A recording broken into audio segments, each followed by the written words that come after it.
Bem-vindo, meu amigo ou minha amiga. Se inscreva neste canal se você curte esses relatos e comenta aí de qual cidade você me assiste. O sol já queimava forte quando puxei a porta da casa, aquela mesma porta que range desde o tempo do meu pai. Meu avô, na verdade, porque meu pai nem chegou a morar aqui. Eram 6:30 da manhã. E eu já sentia a poeira vermelha grudando na testa, no pescoço, misturando-se com suor que nem tinha saído ainda do corpo. 32 anos fazendo a mesma coisa. Acordar, sair, conferir o gado, revistar as cercas, caminhar pela propriedade como quem anda em um cemitério, silencioso, quieto, esperando nada de ninguém.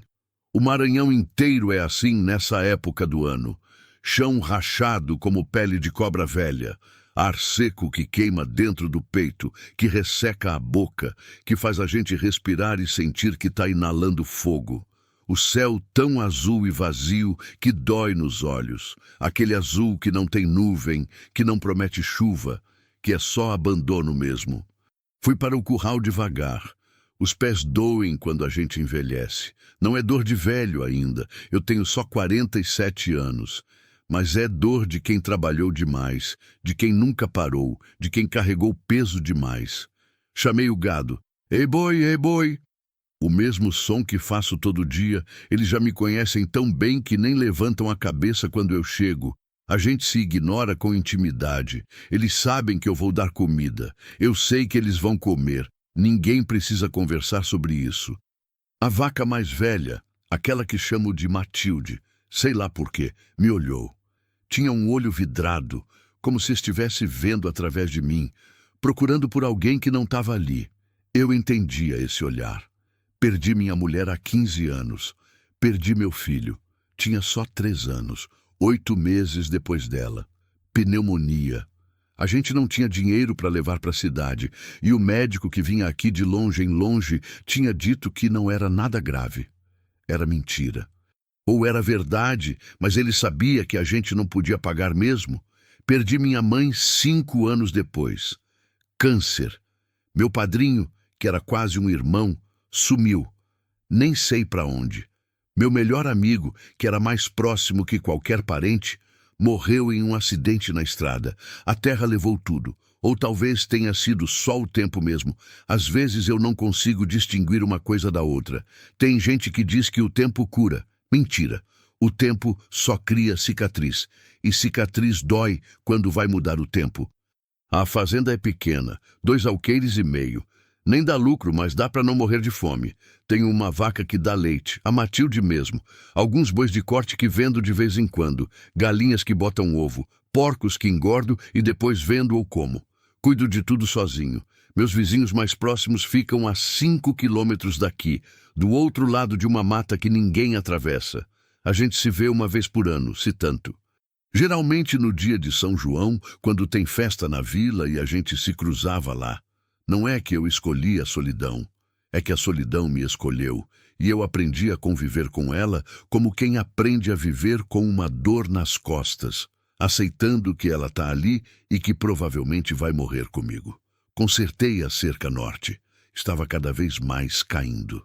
A madeira apodrecia devagar, com paciência de coisa morta. Batia as mãos nos fios de arame, puxava os pregos com a ferramenta velha, colocava outros novos. Era trabalho que tomava tempo, mas não exigia pensamento. Era bom assim. Meu avô tinha construído essa cerca com madeira do cerrado, que é dura. Meu pai a manteve. Eu só estou aqui tentando impedir que caia tudo de uma vez. Ao meio-dia voltei para casa. O calor tinha ficado aquele calor que paralisa, que faz a gente se mover como câmera lenta, como se o ar fosse água e a gente tivesse que atravessar ele. Comi pão com banha, aquela banha que eu mesmo fiz anos atrás. Tomei café. Fiz isso em pé, na cozinha, olhando pela janela para o mesmo horizonte que via desde sempre, verde e marrom, se encontrando no infinito.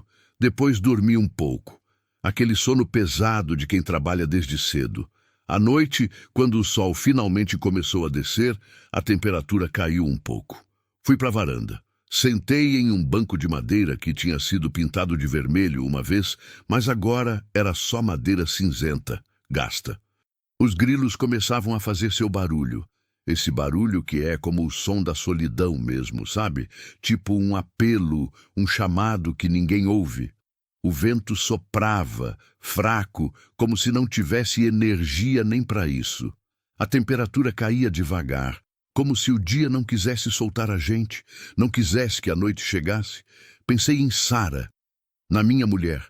Ela amava aquele horário, entre o dia e a noite, quando o calor começava a soltar e a gente podia respirar de novo. A gente ficava aqui na varanda e ela contava histórias sobre a infância dela, sobre a mãe dela que era de Fortaleza e sabia fazer doces de coco. Ela ria de jeitos que fazia o céu parecer mais brilhante. Meu filho tinha o sorriso dela. Aquela era minha vida, pequena, segura, vazia. E eu tinha aprendido a achar que estava tudo bem assim, que tinha que ser assim, que era tudo que eu merecia.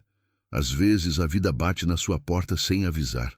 E a gente tem que decidir rápido se abre ou fingia que ninguém está chamando. Acordei com um barulho de carro na estrada, coisa rara demais para ser ignorada.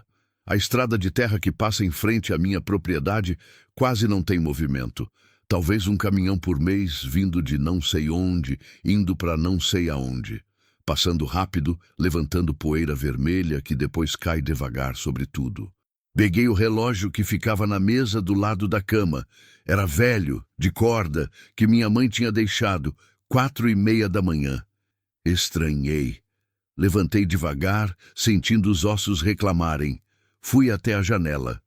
Consegui ver poeira vermelha subindo na escuridão, iluminada pela lua cheia. E naquela época tinha lua cheia mesmo, aquela lua de agosto que parece maior, mais amarela. O carro parou ali perto da porteira da fazenda, talvez a uns 100 metros de distância. Ouvi uma porta bater. Depois, som de motor saindo. Esperei. Nada mais aconteceu. Fiquei ali, de pé, no escuro da casa, escutando o vento bater nas telhas. Meu coração acelerou um pouco. Não sei bem por quê. Depois de tantos anos naquela solidão, longe de qualquer coisa estranha, qualquer coisa diferente gera uma ansiedade que a gente pensava que tinha perdido para sempre. Aquela sensação de perigo, de desconhecido. Tentei dormir de novo. Não consegui. Ficava acordado, escutando cada som, cada movimento. Quando a luz começou a nascer, estava exausto, mas ainda acordado. Levantei, fiz café com aquele pó que eu mesmo torrava, guardava em lata.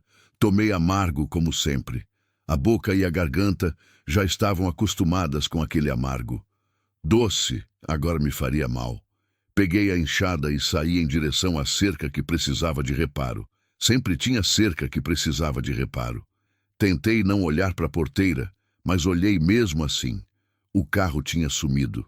Só restava a marca dele na poeira vermelha. E nada mais. Fiquei pensando nisso enquanto trabalhava. Por quem era? O que faziam aqui? Por que pararam? Por que saíram tão rápido? Abandonaram alguém? Essas perguntas não eram incomuns na minha cabeça. A gente fica sozinho e a imaginação ocupa o espaço que a gente não preenche. A imaginação é pior que a realidade. Ela inventa coisas piores. Trabalhei até o meio da tarde. Quando o calor atingiu aquele ponto que paralisa, aquele ponto onde respirar dói e suar, não adianta porque o suor seca na pele em segundos. Eu entrei em casa. Bebi água direto do balde de barro. Fresca. Uma das poucas coisas que ainda funcionava bem na vida. A água fria do poço. Coloquei a mão molhada na testa, no pescoço. Ficava ali um tempo, deixando o corpo esfriar um pouco. Saí novamente para caminhar pela propriedade. Era rotina. Eu andava pelas terras, todas minhas, compradas com suor de trabalho desde criança, e conferia se tudo estava em ordem.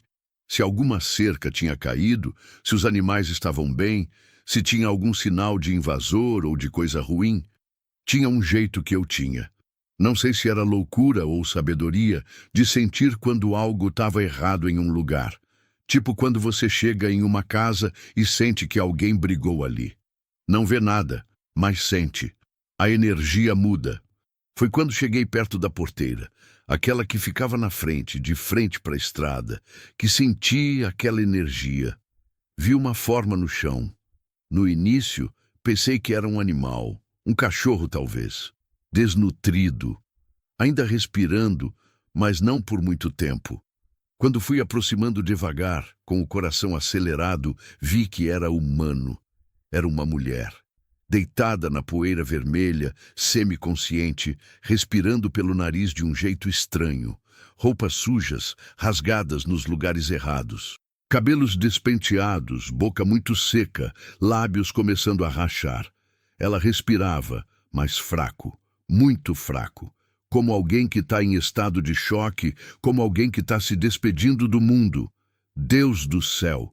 Meu corpo se moveu antes da minha cabeça autorizar.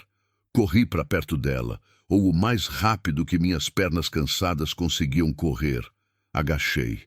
Ela abriu os olhos devagar, como se acordasse de um pesadelo muito profundo. Seus olhos eram verdes, verdes como a grama molhada depois da chuva. Por favor, ela sussurrou, a voz quase inaudível. Água. Nem pensei nas consequências, nem pensei em nada. Só fiz. Peguei ela no colo. Pesava quase nada. Aquela mulher era só osso e pele, como um passarinho que tivesse caído do ninho. E a levei para casa. Meu corpo inteiro tremeu enquanto carregava ela. Não de esforço, ela não pesava quase nada. Tremeu de medo, de responsabilidade, de algo que eu não conseguia nomear. Deitei ela na cama que era da minha mãe, que tinha ficado lá desde a morte dela. Fazia quanto tempo? 15 anos? Mais? Aquela cama que ninguém dormia, que só acumulava silêncio.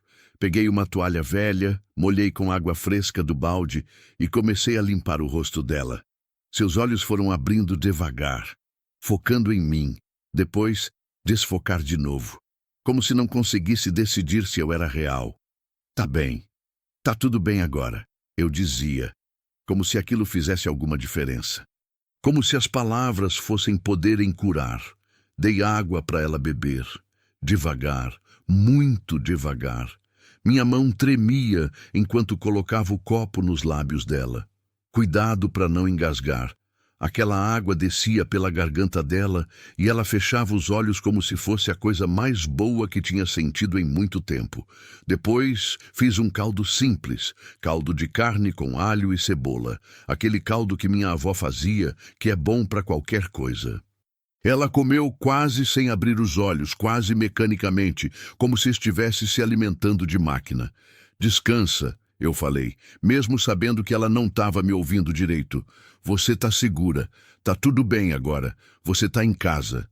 Passei a noite acordado, sentado em uma cadeira velha que trouxe de outro quarto, posicionada do lado da cama, escutando ela respirar. Sua respiração era fraca, irregular, como se estivesse aprendendo a respirar de novo. Pela primeira vez em muitos anos, muitos mesmo, eu não estava sozinho.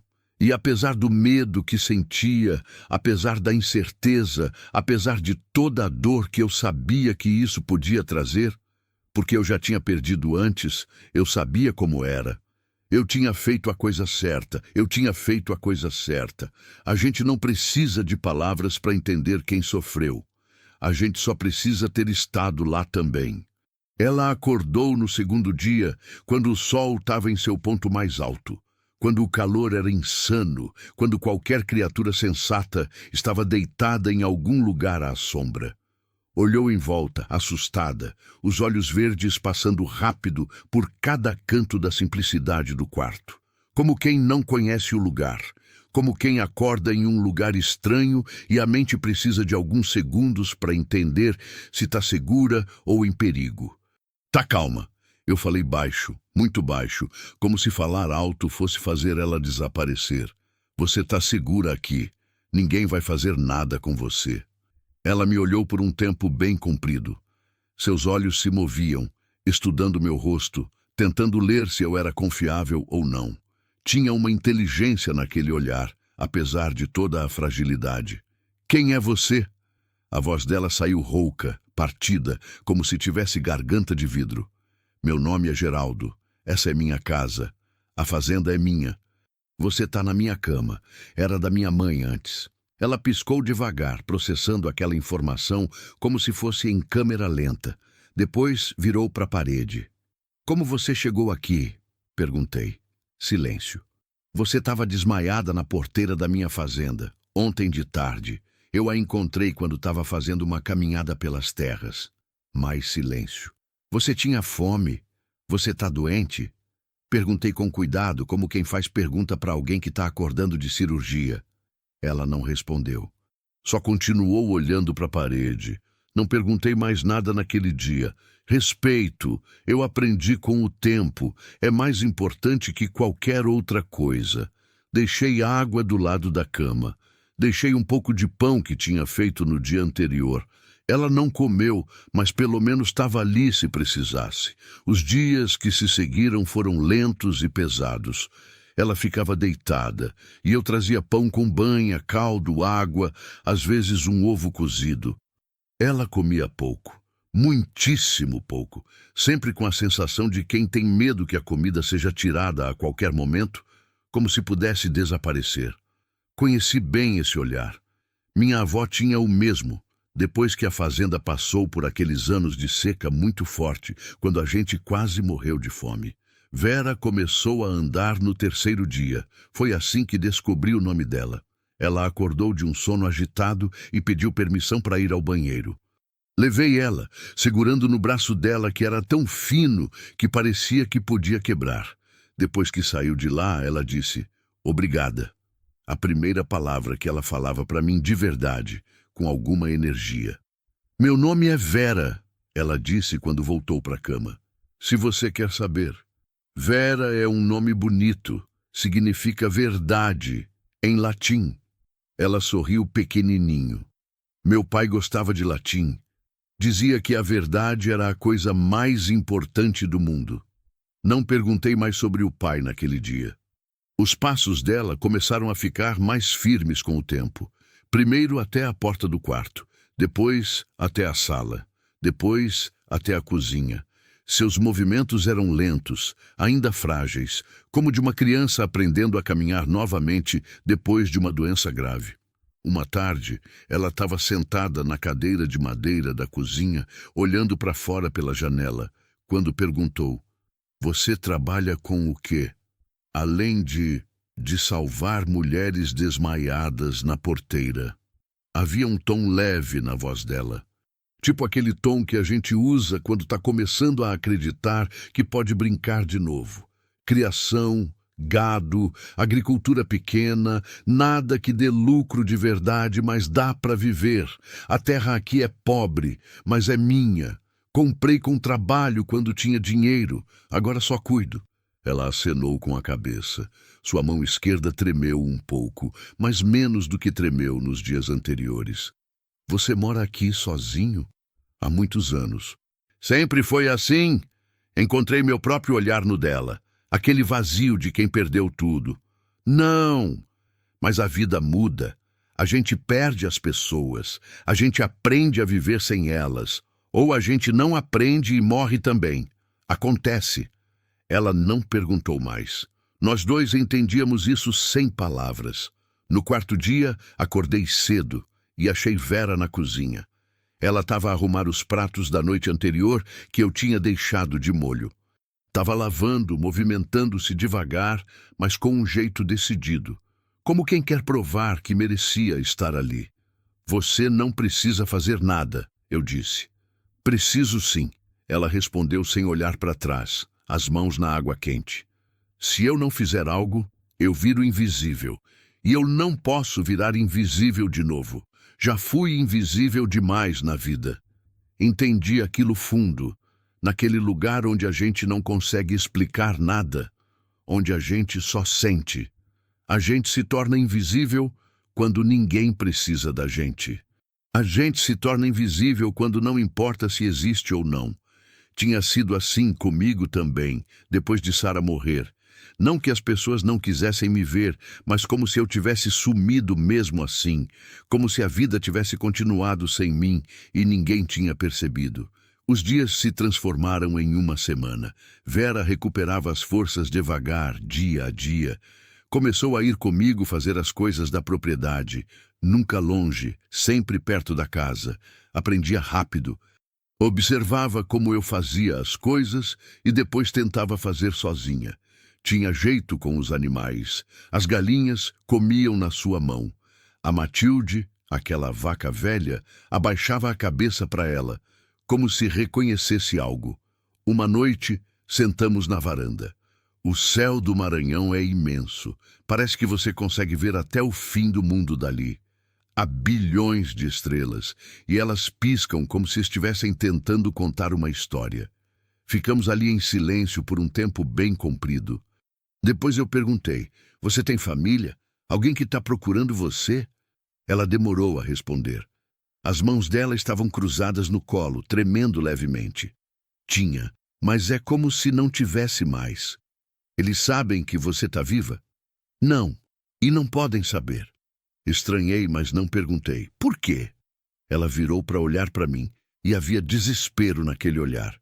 Porque era melhor para eles que eu sumisse. Para a família é mais fácil quando a gente desaparece do que quando a gente está ali sendo problema. Aquela resposta me deu um aperto no peito. Conhecia bem o sentimento de ser um problema para quem amava. Você não é problema, eu disse, e sentia que era verdade. Como você sabe? Porque estou aqui vivo e você estava à beira da morte. Alguém que é problema não consegue ficar desesperado para viver desse jeito. Alguém que é problema não planta terra. Alguém que é problema não lava louça como se tivesse salvação nisso. Pela primeira vez desde que ela chegou, vi Vera sorrir de verdade. Foi pequeno, mas foi real. Transformou o rosto dela completamente, como se tivesse ligado uma luz dentro que estava apagada. Mais uma semana passou. Ela começou a mexer com a terra ao lado da casa, aquela terra que tinha ficado morta, seca, improdutiva por anos. Aquela terra que eu tinha abandonado porque nada nascia ali. Eu a observava de longe, trabalhando devagar, mas com determinação, estranhando. A terra ali não rendia nada há anos. Eu tinha desistido dela. Por que está fazendo isso? Perguntei uma tarde, quando ela estava sentada à sombra, respirando pesado. Terra não morre, ela respondeu, com as mãos sujas de barro vermelho. Só cansa. Ela precisa descansar e depois floresce de novo. Você não vai conseguir nada ali. Já tentei antes. Talvez não, ela disse. E havia algo de sagrado naquela voz. Mas eu preciso tentar. Todo mundo precisa tentar em alguma coisa. Se a gente não tenta, a gente desiste. E desistir é morrer antes da hora. Havia uma coragem nela que eu não tinha mais. Uma esperança que eu tinha enterrado junto com Sara e meu filho. Os dias continuaram, lentos e profundos. E algo estranho começou a acontecer. As pequenas sementes que ela tinha plantado, tomate, alface, feijão, começaram a brotar. Primeiro, apenas pequenos sinais verdes saindo da terra avermelhada que parecia morta. Depois, folhas de verdade, crescendo, vida. Aquela terra que eu tinha abandonado, que eu achava que estava morta para sempre, estava renascendo sob as mãos dela. À noite, quando ela dormia, eu ficava olhando para aquele pedaço de terra verde da janela da sala. E sem entender bem por quê, meus olhos ardiam de lágrimas. Porque ela estava me ensinando algo que eu tinha esquecido completamente. Que desistir é fácil, que continuar, apesar de tudo, às vezes é o ato mais corajoso do mundo. Tem coisa que a gente sente antes de entender. Tem coisa que a gente não quer saber, mas já sabe. 2 meses passaram. Vera tinha se tornado parte daquela fazenda de um jeito que eu não achava possível. A horta que ela plantou começou a render de verdade. Tomate vermelho brilhante, alface farfa, feijão trepando no galho de madeira que ela tinha arranjado. A casa tinha vida de novo. tinha som, tinha uma presença que ocupava os espaços vazios que o silêncio tinha deixado. Pela primeira vez desde a morte da minha mulher, desde aquele dia que tudo desabou, eu acordava esperando o dia, esperando vê-la. Não vou fingir que não sabia o que estava acontecendo. Eu sabia. Conhecia os sinais, porque tinha sentido aquilo antes. Aquele aperto no peito quando ela sorria. Aquela vontade quase louca de protegê-la de tudo que era ruim no mundo. Aquela sensação de que o mundo, aquele mundo que tinha sido cinzento e vazio, fazia sentido outra vez. Tinha sido assim com minha Sara também. E terminou da pior forma possível. Terminou com silêncio, com solidão redobrada, com um vazio que eu achava que era maior do que eu mesmo. Mas com Vera era diferente. Ela era frágil, é verdade, e isso me assustava, mas tinha uma força que eu não entendia. Como alguém que sobreviveu a coisa demais, eu não sabia bem o que, para desistir agora. Nós nunca conversamos muito sobre o passado dela. Respeitei os silêncios, respeitei os segredos. Achei que com o tempo ela contava, que a confiança crescia naturalmente, como aquele feijão trepando no galho. Mas tinha algo errado. Comecei a notar pequenas coisas. No início foram coisas muito pequenas mesmo. Ela saía durante a noite, mesmo que fosse para nem longe da casa. Saía para a varanda, ficava ali sentada, olhando para a escuridão. Voltava com os olhos vermelhos, como se tivesse chorado sozinha, como se tivesse conversado com alguém que eu não podia ver. Depois, ela começou a ficar cansada mais fácil. A gente podia estar trabalhando na horta, trabalho leve que ela escolhia, e ela simplesmente desistia. Deitava no chão à sombra de uma mangueira que ficava ali perto, respirando pesado, como se tivesse corrido quilômetros. "Você tá bem?" Perguntei uma vez, sentando do lado dela na terra morna. "Sim", ela respondeu rápido demais, sem me olhar. "Só o calor. Esse calor tira tudo de mim." Menti também, então entendi. Deixei pra lá. Uma noite, entrei no celeiro procurando uma ferramenta que tinha deixado lá. Um martelo velho que meu avô tinha feito com a própria mão. Tava procurando atrás de uma caixa velha de madeira cheio de teias de aranha. Vi um pano escondido. Peguei. Estava manchado de sangue. Manchado de um sangue que não era fresco, mas que era recente o bastante. Meu coração parou. Fiquei ali, imóvel, segurando aquele pano sujo nas mãos que começaram a tremer. Minha mente começou a girar rápido. Vera estava ferida? Estava machucada? Por que ela não tinha me contado? Estava fugindo de alguém que a tinha agredido? Ou era outra coisa? Coisa que eu não queria pensar. Aquela noite, ela estava sentada na varanda quando eu voltei para casa. O céu estava escuro demais. Sinal de chuva vindo. Aquela chuva pesada que só faz em Maranhão, que vem de noite e destrói tudo. "Vera!" eu chamei. A voz saiu mais dura do que eu queria. "A gente precisa conversar." Ela se virou para mim e só de me ver o rosto, ela entendeu. Seu corpo todo se enrijeceu. "O que você está escondendo?" Perguntei, tentando ser gentil, mas sendo duro mesmo assim. Ela ficou quieta. Sua boca se moveu, mas nenhuma palavra saiu. "Vera, você achou?"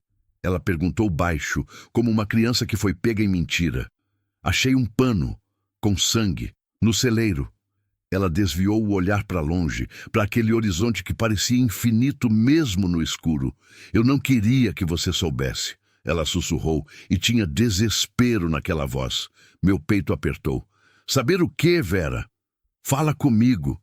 Ela levantou devagar, como quem está muito cansada, muito velha, e entrou na casa. Eu a segui, os pés pesados, o coração acelerando em antecipação de algo ruim. Ela se sentou na cama que tinha sido minha mãe, que agora era dela, e começou a chorar.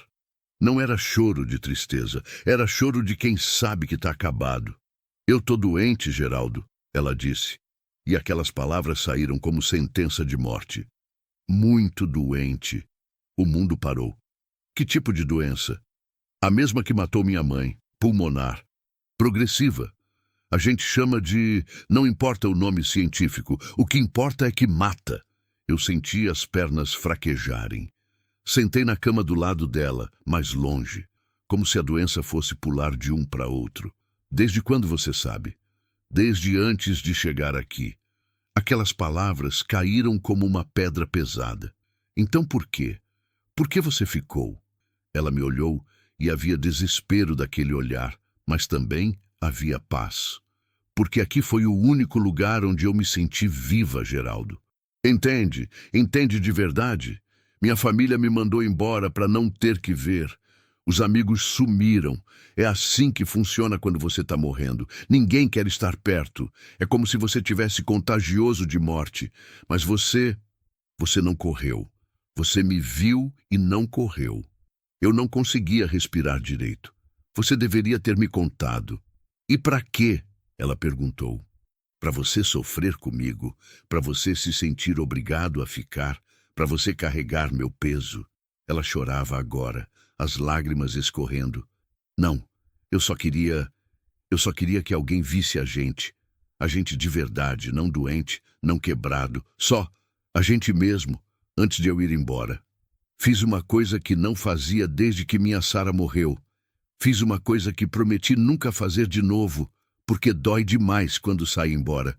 Me permiti amar alguém que tinha prazo de validade. Me permiti amar alguém que eu ia perder. Você deveria ter tido mais tempo, eu falei, a voz quebrando, e as lágrimas começaram a cair. Ninguém tem tempo suficiente, ela respondeu. Mas com você, pelo menos tive o tempo certo. Sentei do lado dela. Peguei sua mão. Ela estava fria, tremendo levemente como uma folha ao vento. Lá fora, o vento começava a soprar mais forte. A tempestade se aproximava. Eu vou cuidar de você, eu disse. Promete que não vai se fechar de novo? Quando eu ir, promete que vai continuar vivendo? Chorei em silêncio, meu corpo inteiro tremendo. Eu prometo. E aquela noite a chuva caiu, como se o céu estivesse chorando junto com a gente. Caiu forte, caiu com raiva. A estrada de terra virou lama. A luz caiu. Os fios que vinham de distante caíram também. E ficamos no escuro. Ficamos isolados. Eu, ela e a verdade que a gente não podia fugir mais. E pela primeira vez em 15 anos, desde aquele dia que tudo desabou, eu tinha alguém para segurar na escuridão. Mesmo que fosse só por um tempo. Mesmo que aquele tempo fosse cada vez menor. A gente não morre quando o coração para. A gente morre quando ninguém mais se importa, ou quando a gente para de se importar. Os meses que se seguiram foram os mais longos e mais curtos da minha vida. Eram dias que passavam como água escorrendo pelos dedos, rápido demais, sem que você conseguisse segurar nada. Mas também eram dias que duravam séculos, porque cada momento doía. Vera piorava devagar, tão devagar que tinha dias que a gente quase conseguia fingir que tudo estava bem, que ela ia ficar, que aquilo era só um susto. Mas outros dias a realidade caía pesado, quando ela não conseguia sair da cama, quando a respiração dela ficava muito curta, quando os olhos dela perdiam aquele brilho. Ela ainda se levantava quando conseguia. Ainda saía para conferir a horta quando estava tendo um dia bom, mas cada movimento seu era mais cansado. Cada passo era luta. Cada respiração era trabalho. Eu cuidei dela. Acordava antes do sol nascer. Preparava o caldo quente feito com os ossos e a carne que eu criava, com alho e cebola. Esperava esfriar um pouco e ajudava ela a comer devagar, pacientemente, como quem alimenta um pássaro ferido.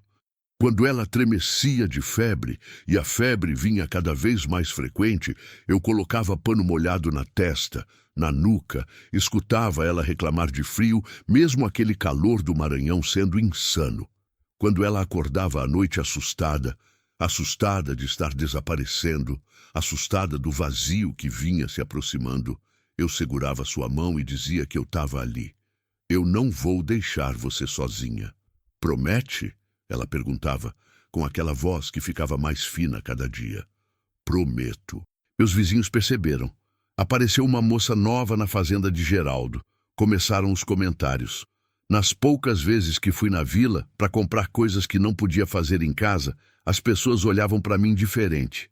Tipo pitaco, tipo julgamento. Mas ninguém veio aqui, ninguém ofereceu ajuda. Era como se vissem o perigo vindo e simplesmente cruzassem para outro lado da rua. Eu não liguei, porque eu tinha aprendido muito tempo atrás que a gente não pode contar com ninguém.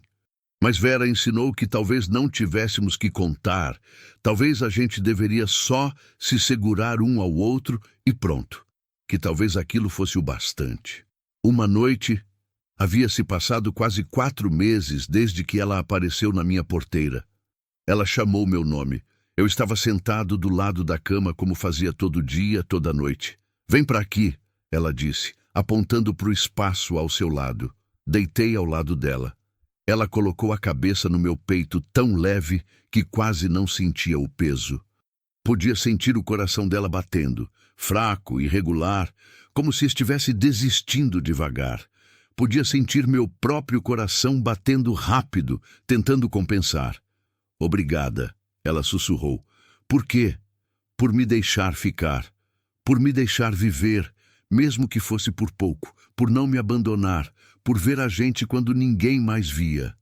Você não é problema, eu respondi, respirando no cabelo dela que tinha voltado a crescer, que brilhava agora. Você nunca foi. Você é a coisa mais importante que já aconteceu nessa casa. Ela tocou meu rosto com dedos que estavam ficando cada vez mais transparentes, como vidro. Eu vou deixar saudade, ela disse. Você vai deixar muito mais do que isso. Aquela última semana foi como viver dentro de um sonho ruim que não está acabando. Ela quase não saía da cama. A respiração dela ficava cada vez mais curta. Cada inspiração era uma luta, como se o ar tivesse ficado mais denso. Cada expiração parecia tirar um pouco mais dela, mas nos olhos dela, mesmo quando o corpo estava fraco demais, havia paz, como se ela tivesse finalmente aceitado que estava indo, e que estava tudo bem mesmo assim.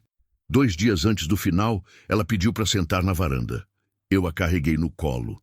Ela pesava quase nada agora, como um passarinho que estivesse se preparando para voar, e a coloquei em uma cadeira de madeira, coberta com um cobertor que tinha sido de Sara. Ficamos ali, sentados, olhando para aquela horta que tinha crescido sob as mãos dela. Tomates vermelhos brilhando ao sol, quase prontos para colher. Alfaces verdes e fartas, crescendo mais a cada dia. Feijão trepando no galho de madeira que ela tinha improvisado, que ela tinha cuidado com as próprias mãos. Você fez isso, eu falei. Nós fizemos, ela corrigiu, pegando minha mão com dedos que estavam quase transparentes. Você plantou sementes mortas antes de eu chegar. Mas você plantou esperança também, mesmo que não soubesse. Só precisava de alguém para regar com você. Ficamos lá até o sol descer completamente. Até o céu virar aquele roxo profundo que só Maranhão conhece. E quando a noite caiu, quando as estrelas apareceram, aquelas bilhões de estrelas que contam histórias, ficamos ali também. Na última noite, ela me chamou cedo, muito cedo. Antes da madrugada virar dia, eu senti que era a hora. Deitei do seu lado e ela colocou sua mão tremendo sobre meu peito, procurando meu coração como quem procura prova de que ainda está havendo algo vivo ali. Você ainda está aí? Ela perguntou, e havia tanto medo naquela pergunta. Sim, estou aqui, estou sempre aqui. Bate rápido. É de medo. Medo do quê? De acordar sem você. Ela sorriu. Um sorriso cansado, mas real. Um sorriso que tinha toda a vida dela nele. Eu vou ficar aqui, ela disse, tocando meu peito. Aqui onde bate o coração. E aqui também. Tocou meu rosto com a palma da mão. Toda vez que você pensar em mim, eu tô aqui. E principalmente aqui. Tocou minha mão. Sua respiração ficou cada vez mais fraca, como um motor que está desligando devagar. Eu só segurei ela, segurando com força o bastante para dizer que estava ali, mas fraco o bastante para não machucá-la.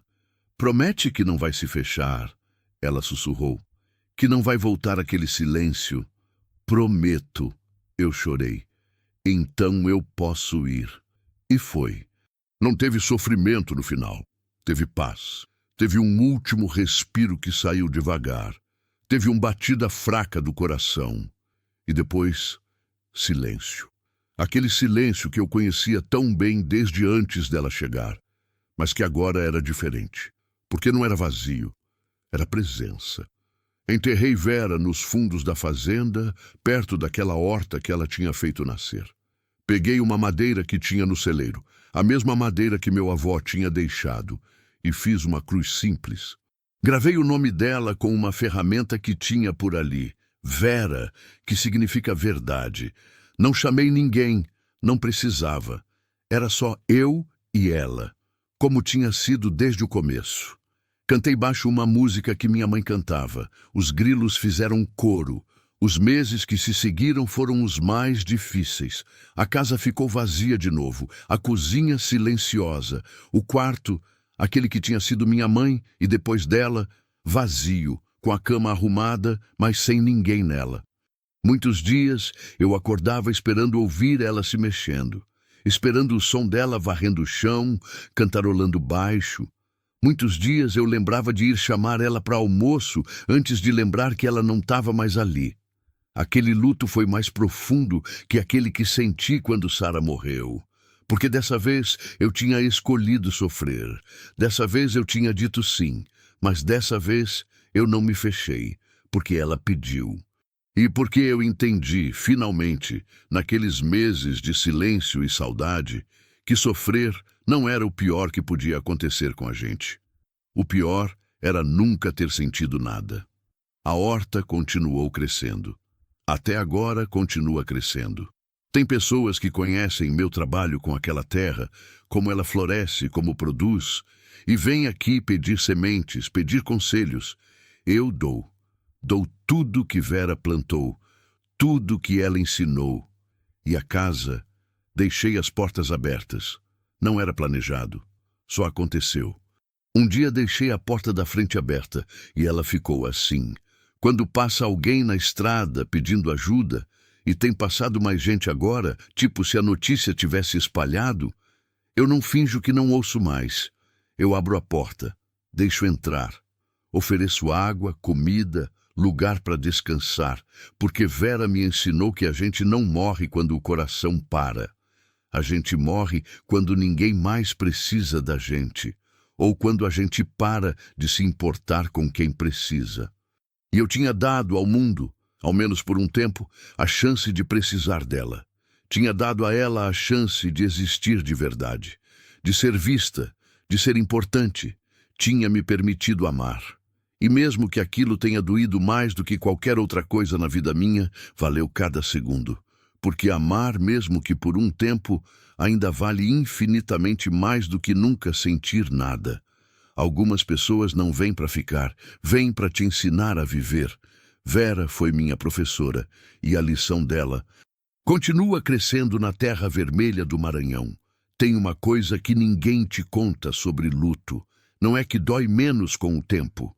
É que a gente aprende a carregar a dor como quem carrega a água em um balde, sabendo que vai vazar, mas tentando não desperdiçar nada.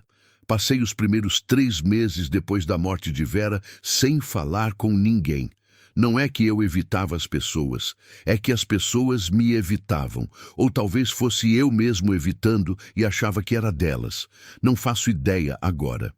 O que eu lembro é de acordar todo dia com aquele vazio monumental, com aquela sensação de que tinha alguém me chamando de um quarto que eu não conseguia encontrar. Acordava procurando ela, antes de lembrar, a cada maldito dia, que ela tinha partido. Alguns dias eram piores que outros. Tinha dias que eu conseguia ficar ocupado, consertando a cerca, cuidando do gado, mexendo na terra. Nesses dias, o corpo estava tão cansado que a mente não tinha espaço para pensar em nada.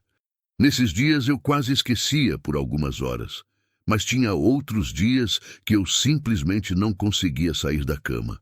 Ficava ali, olhando para o teto, escutando o vento bater nas telhas, e deixava as horas passarem. O sol entrava pela janela, atravessava o quarto, saía do outro lado, e eu não mexia em nada.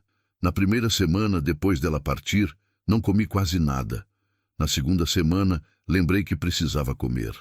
Fiz um caldo fraco, aquele caldo que ela tinha ensinado a fazer, mas sem ela ali para dizer se estava bom ou não, o caldo estava sem graça. Tudo estava sem graça. Pensei em convidar alguém para vir aqui. Pensei em sair e procurar companhia. Mas depois lembrei daquela promessa. A promessa que ela me fez fazer, que eu não ia me fechar de novo. E senti uma raiva de mim mesmo que não tinha palavras. Porque aí estava eu, tentando me fechar, tentando voltar àquele silêncio que era meu isolamento, aquele isolamento que era meu conforto. Vera tinha deixado a porta aberta. Literally. Aquela porta da frente que ela gostava de deixar aberta durante o dia, para deixar o ar passar, para deixar a luz entrar, para deixar qualquer pessoa que passasse saber que era bem-vinda aqui. Eu a fechei. Fechei com força, como quem está fechando um tumba. Mas depois, não sei bem quando, não guardo memória clara, a abri de novo e deixei aberta, porque ela pediu. A gente nunca sabe quando a vida vai mudar. A gente só acorda um dia e vê que tudo é diferente, ou que a gente é que ficou diferente. A primeira pessoa que chegou foi uma criança. Estava chovendo, aquela chuva que vem de noite, que cai pesado demais, que faz a gente pensar que o mundo está desabando. Eu estava na varanda, sentado, sem fazer nada, só observando a água cair. Vi uma sombra pequena vindo da estrada. No início pensei que era um animal, mas quando chegou mais perto, vi que era um menino, talvez 10 anos, sozinho, encharcado, tremendo. "Por favor!" ele gritou, a voz quase engolida pela chuva. "Tem alguém aí?" Levantei. Meus ossos reclamaram. Fui até ele, meio em transe. "Tá bem. Entra aqui dentro. Vem." O menino entrou e ficou ali, embaixo de mim, tremendo, gotejando água no chão de barro. "Você fugiu de casa?" Perguntei. Ele não respondeu. Apenas olhou para o chão. Aquela noite ele dormiu aqui. No dia seguinte, quando a chuva tinha passado, ele foi embora. Nem me contou o nome, nem o que tinha acontecido. Só disse obrigado e saiu. Mas tinha comido bem. E estava quente. Depois dele veio uma mulher. Estava doente, tinha febre, estava tremendo, estava confusa.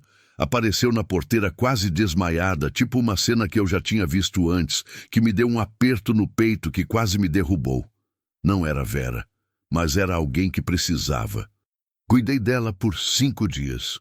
No 5º dia, ela acordou com a mente clara de novo e falou: "Preciso ir para casa, minha família está procurando."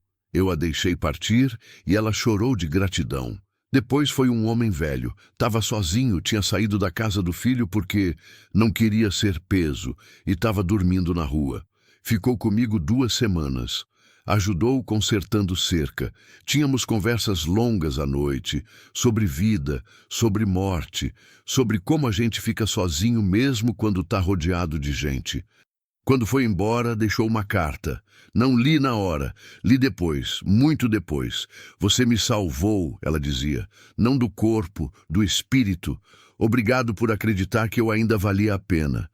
Teve também uma mulher grávida que chegou em trabalho de parto. Tive que ajudar a parir um bebê na minha cama, aquela cama que tinha sido minha mãe, depois Vera, agora uma criança nascendo. Não sabia o que estava fazendo, mas meu corpo sabia. Minhas mãos sabiam, como se Vera estivesse ali guiando, ensinando. A mulher ficou 1 semana, até ficar forte o bastante para viajar. O bebê, um menino, saiu daqui com uma muda de roupa que Vera tinha deixado, um cobertor que tinha sido de Sara. Teve um rapaz que estava fugindo de violência. Não perguntei detalhes. Ele ficou 1 mês trabalhando comigo e quando saiu, saiu diferente, reto, com esperança nos olhos. Teve uma menina que estava abusada. Tive que apenas ouvi-la, deixar ela falar, deixar ela chorar. Não pude fazer nada além de estar ali. Mas parece que foi bastante. Teve um casal idoso que estava perdido na estrada, viajando para encontrar um filho que morava no sul. Passei uma noite ouvindo as histórias deles, rindo de suas piadas gastas pelo tempo. A cada um deles eu oferecia o mesmo: comida, água, cama limpa, segurança, silêncio, escuta. A cada um deles, Vera estava presente. Tem uma coisa estranha que acontece quando a gente para de se esconder do mundo. É que o mundo para de nos ignorar também. Passado um ano da morte de Vera, a notícia já tinha se espalhado por toda a região. Geraldo, aquele que mora ali perto da estrada, que cuida de quem precisa.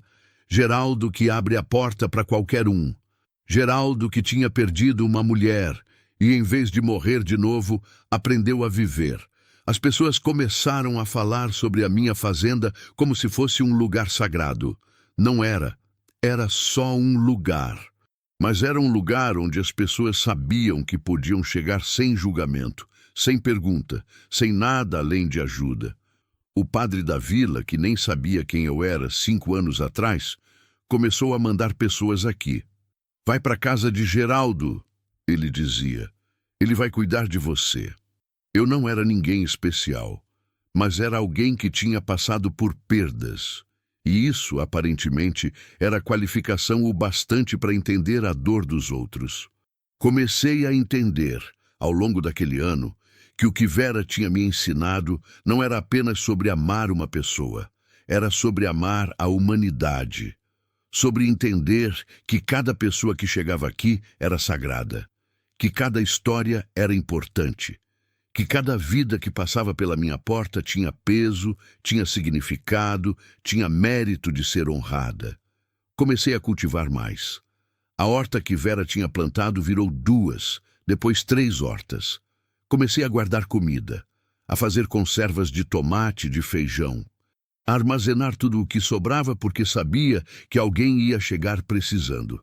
Comecei a arrumação da casa também. Limpava as camas, trocava os lençóis, deixava a varanda varrida, deixava água fresca para qualquer um que chegasse e tivesse sede. Meus vizinhos perceberam a mudança. Você virou homem de bem, disse o senhor Antônio, aquele que morava 5 quilômetros daqui, quando veio aqui trazer uma encomenda que tinha vindo para ele por engano. Não virei nada, eu respondi. Só parei de correr de ser humano. Ele achou estranho, mas deixou um bolo que a mulher dele tinha feito. Comecei a sentir que aquela fazenda não era mais só minha. Era de todo mundo. Era um refúgio. Tem uma coisa sobre solidão que a gente aprende só quando sai dela. É que a gente nunca está realmente sozinho. A gente só acha que tá. 2 anos depois da morte de Vera, chegou uma mulher que me assustou de um jeito que eu não estava preparado. Ela tinha cabelos vermelhos, ruivos mesmo, tipo o cabelo que Vera tinha. Tinha aquele mesmo jeito cansado de andar. Tinha aquela mesma forma de olhar para o chão, como se buscasse uma resposta que nem sabe que está procurando. Achei que estava tendo visão. Achei que Vera tinha voltado. Você precisa de ajuda? Perguntei com a voz tremendo. Ela olhou para mim. Seus olhos não eram verdes como os de Vera. Eram castanhos, escuros, carregados de saudade de um jeito que me partiu. Tem comida? Ela perguntou. Eu tenho fome de há muito tempo. Entendi aquilo. Entendi por que tinha vivido aquilo. Deixei ela entrar, dei comida, arrumei cama. Ela ficou 1 semana. Naquela semana, ela me contou sua história. Ela tinha deixado uma filha pequena com a mãe porque não conseguia criar. Tinha saído de casa porque achava que ia morrer e não queria que a filha tivesse que assistir aquilo. Tinha passado meses vivendo na rua. Tinha pensado em desistir. Mas aí passei pela sua porteira, ela disse. Tinha ouvido falar de um homem que cuidava de gente quebrada e pensei, talvez eu não esteja quebrada demais. Ninguém está quebrado demais, eu disse. Aquilo era uma coisa que Vera tinha me ensinado e que eu estava aprendendo a dizer sem engasgar. Antes de ela partir, eu a ajudei a entrar em contato com sua mãe. Arrumei dinheiro para ela viajar. Assegurei que ela podia voltar sempre que precisasse. Ela saiu daqui com aquela mesma filha que tinha deixado, agora criada, crescida, procurando pela mãe. Se abraçaram na porteira e eu não consegui não chorar. Vera estava ali naquele abraço. Comunidade não é um grupo de pessoas. Comunidade é um conjunto de promessas que as pessoas fazem uma para outra. Passado 3 anos, tinha gente vindo de cidades longe para falar sobre a minha fazenda. Não era fama, não era assim. Era mais como um rumor de que tinha um lugar onde a gente podia chegar quando tinha perdido tudo. O síndico da vila sugeriu que eu fizesse um abrigo mais formal, que registrasse como organização, que tivesse ajuda do governo. Recusei. Por quê? Ele perguntou, parecendo ofendido. Porque isso ia tirar a magia, isso ia virar processo, virava burocracia, e burocracia mata generosidade. O que eu não disse é que era mais que isso. Era que Vera tinha me ensinado que ajuda verdadeira não tem protocolo. Não tem formulário. É só 2 corações, um oferecendo, um recebendo. Mas a comunidade formou mesmo assim. Sem eu ter planejado, começou a aparecer gente aqui regularmente, não para pedir ajuda, mas para oferecer. A mulher do Sr. Antônio vinha fazer pão. Deixava 3, 4 pães frescos. Pro caso de alguém chegar, ela dizia.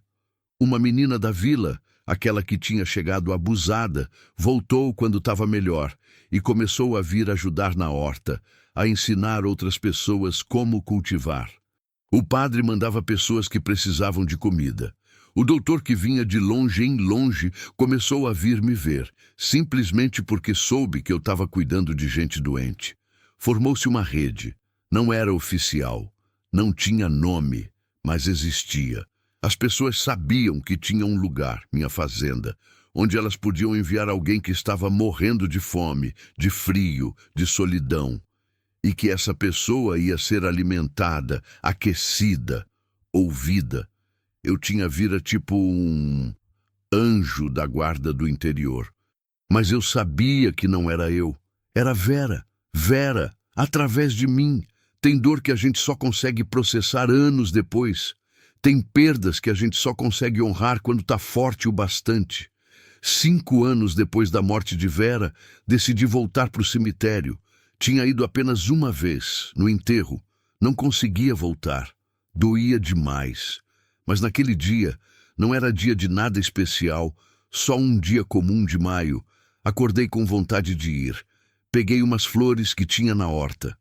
Tomate em flor, que era a coisa mais bonita que existia. Caminhei por 2 horas para chegar lá. O cemitério era simples. Tinha cruzes de madeira apodrecendo, lápides com nomes já apagados pelo tempo. Encontrei a cruz de Vera. A madeira estava mais escura agora. As chuvas e o calor tinham coberto com uns líquens vermelhos, como se o próprio cemitério tivesse honrado ela, tivesse deixado a natureza pintá-la com cores. Coloquei as flores, sentei no chão e chorei. Mas dessa vez era diferente. Não era choro de desespero. Era choro de gratidão, porque aquela morte que eu achava que ia destruir meu mundo, tinha salvado meu mundo. Aquela morte tinha me dado vida. Obrigado, eu disse para a lápide, como se ela fosse ouvir. E talvez ouvisse.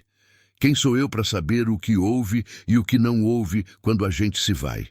Obrigado por vir aqui. Obrigado por não ter desistido quando chegou. Obrigado por me ensinar que a gente pode amar mesmo sabendo que vai sofrer. Obrigado por me fazer promessa que eu consegui cumprir.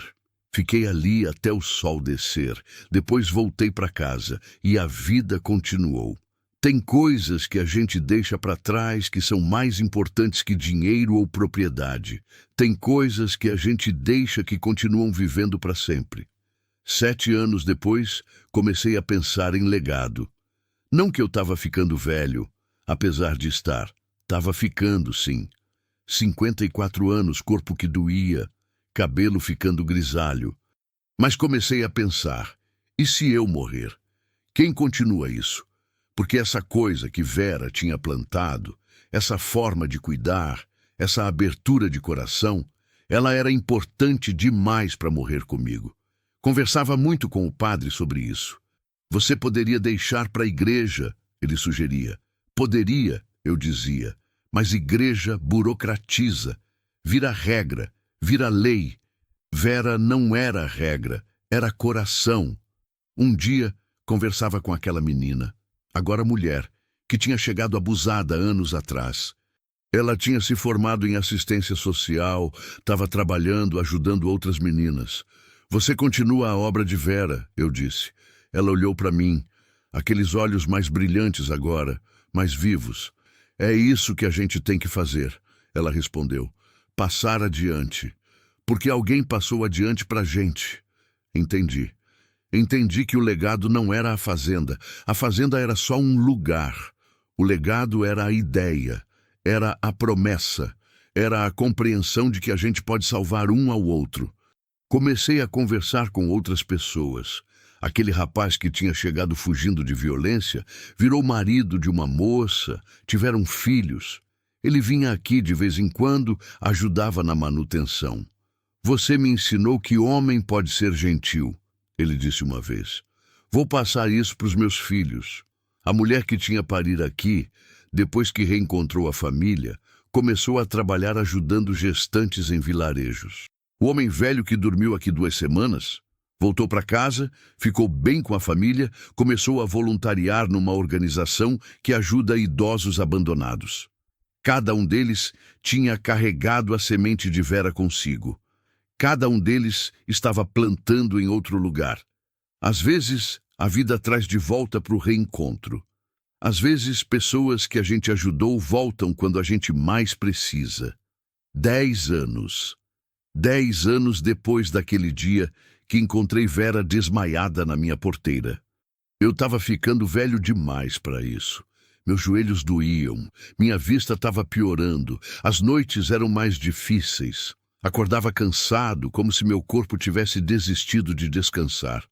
Uma madrugada tive um infarto. Não foi grande coisa. O doutor disse, depois que foi pequeno, que só o corpo avisando que não dava mais para continuar como estava. Mas foi o bastante para me deitar na cama da minha mãe, aquela mesma cama, por 2 semanas. E aí começaram a aparecer pessoas. Aquela menina que tinha chegado abusada, agora mulher formada, veio cuidar de mim. Ficava à noite, ajudava a tomar remédio, conversava para mim não ficar desesperado. Aquele rapaz que tinha fugido veio com a mulher e os filhos. Os filhos ajudavam, traziam comida. A mulher dizia, você salvou meu marido, deixa a gente salvar você. A mulher que tinha parir aqui, aquela menina crescida, voltou também. Agora era uma moça bonita, inteligente, com os olhos brilhando daquele jeito que só tem quando a gente sabe que foi salvo.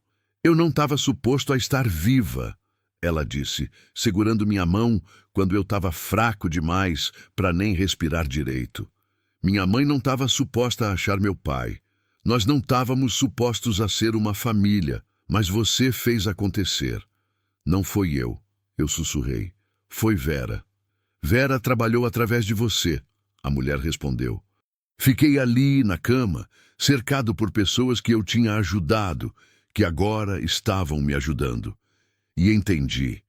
Entendi que Vera tinha razão. Quando ela disse que ia ficar aqui, no meu peito, no meu rosto, na minha mão, ela estava falando a verdade. Porque ela estava ali, naquele quarto, através de cada pessoa que ela tinha tocado através de mim. Morte não é o fim. Morte é só a mudança de forma.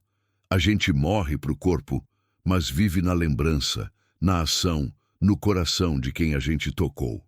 Depois que melhorei, lentamente, dolorosamente, começaram a sugerir que eu passasse a fazenda para alguém. Você está velho, disse o padre. Precisa descansar. Vou descansar quando morrer, eu respondi. Mas sabia que ele tinha razão.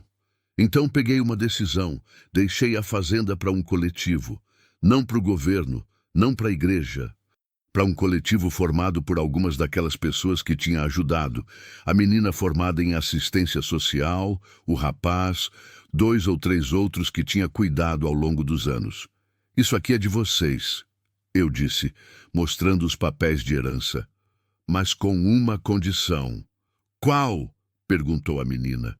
Que vocês nunca fechem a porta, que vocês continuem deixando aberto para quem chegar, que vocês continuem a obra de Vera. Todos acenaram. A gente sabe, disse a menina, porque Vera salvou a gente também, só não pessoalmente, mas salvou. Passei a viver uma vida mais simples depois disso. Continuei vindo para a fazenda. Era minha casa, afinal de contas. Mas agora estava sempre tendo gente aqui. Sempre tinha atividade, sempre tinha movimento. E era bonito. Era bonito ver aquilo acontecendo. Era bonito ver a promessa continuar. No final, a vida não é sobre quanto tempo a gente tem. É sobre o que a gente faz com o tempo que tem.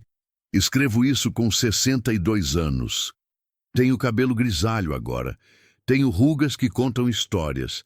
Tenho dores que nunca vão embora. Tenho menos tempo do que tenho dias vividos. Mas também tenho uma fazenda que virou refúgio. Uma comunidade que sabe meu nome. Dezenas de pessoas que continuam vivas porque Vera passou por aqui. Centenas de outras que foram ajudadas porque essas pessoas aprenderam a ajudar. Vera morreu aos 32 anos. Deixou essa vida incompleta, mas deixou uma marca que vai durar além de mim. Além de todos a gente. Tem pessoas que vêm aqui agora que nem me conhecem, mas conhecem a história. A história do fazendeiro e da mulher que morreu. A história que ensinou que a gente pode fazer diferença mesmo quando não consegue ficar.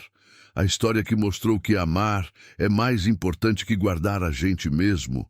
Ainda cultivo aquele pedaço de terra que Vera plantou.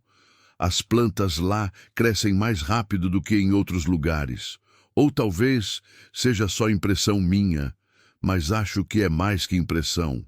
Acho que é Vera dizendo que está ali, que continua aqui, que não foi embora de verdade. As pessoas perguntam se eu casei de novo, se arranjei outra mulher. Não, eu respondo. Vera era minha esposa. Eles acham que é porque ainda dói. É porque ainda dói, sim. Mas é também porque eu já tive o mais importante. Já amai e fui amado. Já conheci o significado de existência. Não preciso de mais. A gente não precisa de mais. A gente só precisa de uma pessoa que nos mostre que a gente pode amar, que a gente pode importar, que a gente merecia estar vivo. Vera foi essa pessoa. Tem dias que acordo e não sinto a dor das despedidas. Tem dias que acordo e sinto. Os dias que sinto, eu fico na varanda, olho para aquela horta que continua crescendo e converso com ela. Olha aí, eu digo, olha como ficou. Ela não responde com palavras, mas responde nas flores que desabrocham mais bonitas. Nas pessoas que chegam e saem salvas, nas gerações que continuam plantando porque ela plantou aqui. Essa é a história que eu queria deixar, não a história de um homem que salvou uma mulher, porque não foi assim. A história é de um homem que estava morrendo de isolamento, que encontrou uma mulher que estava morrendo de solidão, e juntos aprenderam que estar vivo é deixar estar vivo o outro, é abrir a porta, é deixar entrar, é cuidar, é amar mesmo quando vai doer. É especialmente amar quando vai doer, porque essa dor é a prova de que a gente conseguiu sentir algo. Quando eu morrer, e vou morrer em breve, sinto, não quero lápide. Quero que plante uma árvore no lugar, uma árvore que dê fruto, que dê sombra, que dê abrigo para qualquer animal que precisar. Porque tudo que Vera me ensinou é sobre isso, sobre dar, sobre oferecer, sobre ser útil mesmo depois de partir. Há um tempo recebi uma carta. Era de uma mulher que eu nunca tinha visto. Ela escrevia que tinha ouvido falar de mim, da história de Vera, e que porque ouviu aquela história, ela não suicidou. Porque aquela história mostrou que o desespero pode virar esperança, que a morte não é sempre o final, que às vezes pessoas chegam para nos salvar quando a gente menos espera. Que às vezes a gente chega para salvar alguém sem nem saber que está salvando. Chorei lendo aquela carta, porque aquela mulher estava viva, e a razão dela estar viva é porque Vera morreu. É porque ela viveu o tempo que viveu com o coração aberto. É porque ela tinha feito uma promessa a um homem solitário. Esse é o legado de Vera. Não é o dela sozinha, é dela comigo. É minha comigo. É de todos nós juntos. Quando passa alguém pela porteira agora, eles veem uma fazenda que floresce. Veem uma casa que abre a porta. Veem pessoas cuidando de pessoas. Veem uma comunidade que funciona porque alguém, uma mulher que morreu há anos, plantou uma semente. Aquela semente cresceu. Virou árvore. Agora é uma floresta. E a floresta continua crescendo. Isso é o que fica. Não o corpo. Não a vida material. Fica a bondade. Fica o cuidado. Fica a compreensão de que a gente pode amar e que isso vale tudo. A dor, a perda, o sacrifício, tudo. Fica a promessa. E a promessa continua sendo honrada todo dia. Por cada pessoa que chega aqui. Por cada pessoa que é salva. Por cada pessoa que depois sai daqui sabendo que pode ser generosa. Vera morreu. Mas Vera nunca morreu. Eu morro quando vier a hora. Mas a semente que ela plantou continua, vive através de mim, vive através de todos que ela tocou, vive através da comunidade que formamos sem nem perceber que estava formando. Vive na terra que ela tocou, vive no coração de todo mundo que chegou aqui precisando de uma porta aberta e encontrou. Essa é a imortalidade que importa. Não ser lembrado, mas deixar marcas que continuam ferindo, curando, transformando. Deixar uma forma diferente de ser humano. Deixar a promessa de que a gente pode amar e que isso muda tudo. No final, a morte de Vera não foi o fim. Foi o começo. Começou comigo. Continua com todos nós. Continua. Sempre continua.